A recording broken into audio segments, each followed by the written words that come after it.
I would like to introduce my hero, my father, Gerald T. Hathaway. Yeah!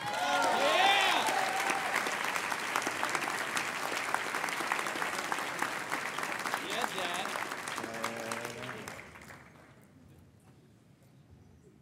Senator, Governor, Mayor, ladies and gentlemen, including those of you who are currently transitioning between the two, thank you for this honor.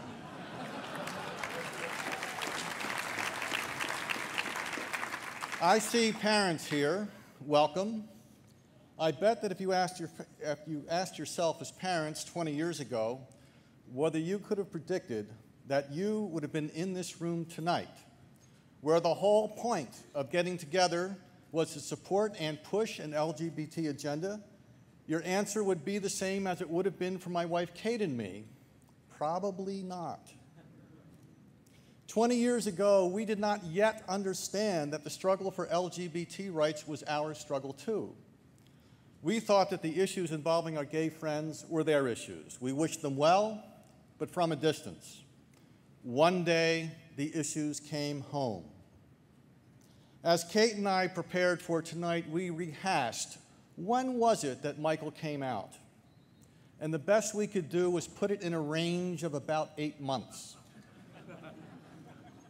While Michael's coming out was important for our family, it did not shatter our lives in the same ways that some families feel shattered by receiving such news. And we see the horrible human consequences when that happens. I asked Michael when it was. He remembered to the day. But we do recall having two simultaneous reactions. One was pride in our son, coming to terms with one's sexuality when all depictions of societal norms are against you is difficult.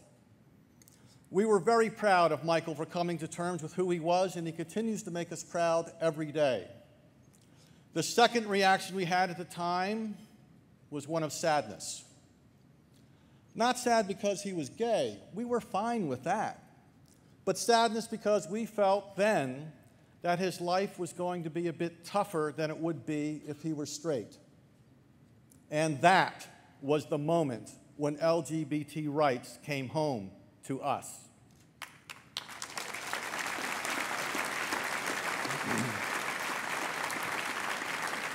Why should life be tougher for the LGBT community than it is for the straight community? Well, the Empire State Pride agenda exists so that something can be done about that. While we apologize for being so late to the game, we are here now, we are not going anywhere, and we have a few things to say about LGBT issues. As our daughter Annie noted, we can do some small things to change our world, like openly talking about our pride in our child's partner. When talking with neighbors and coworkers, we talk about our son Michael and his husband Joshua. Please, talk up your son and his husband and your daughter and her wife. Our son Tom is well known as an LGBT ally at Sarah Lawrence College, where he's a senior. If you work at a place that has an LGBT affinity group, ask how you can be of help. Ask to join. Create a branch of that group that you can call LGBT Allies. We have a few other issues that are not small things that require the help of our politicians. God help us. When Kate and I had been married for 25 years, Michael married Joshua in Canada.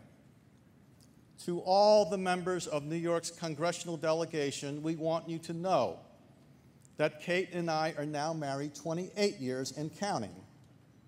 And our 28-year marriage needs no defense from our son Michael's 3-year marriage to his husband Joshua.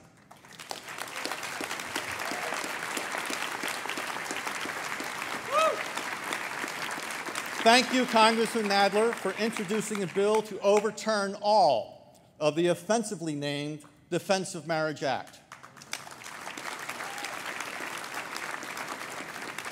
Senator Schumer, you spoke out this year, you spoke out tonight for the full repeal of DOMA. When the opportunity presents itself to you, please sign on as a co-sponsor when the repeal is introduced in the Senate. To the state officials in the room, as the federal legislature erases offensively oppressive laws from the federal books, can you please add some laws to our state books? Michael and his now husband Joshua got married in Canada. They had to. But no wedding in New York, our home. How does it matter? Empire Pride Agenda has a list of 1,324 items that matter under New York law to gays, lesbians, and bisexuals who cannot marry their same-sex partner. This past April, Kate and I had the privilege of joining Empire State Pride Agenda's meeting with a number of state officials in Albany.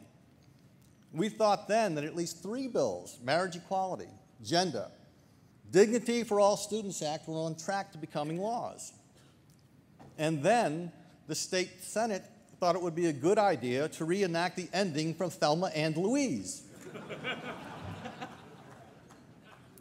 Please, get back up on that cliff and do some good, please. Pass some laws protecting all of our sons and all of our daughters' rights.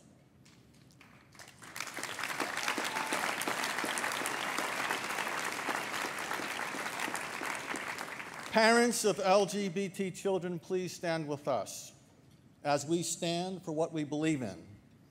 Stand with us before our families. Stand with us in our communities. Stand with us in our workplaces. Stand with us in Washington and Albany. Stand with us. Thank you.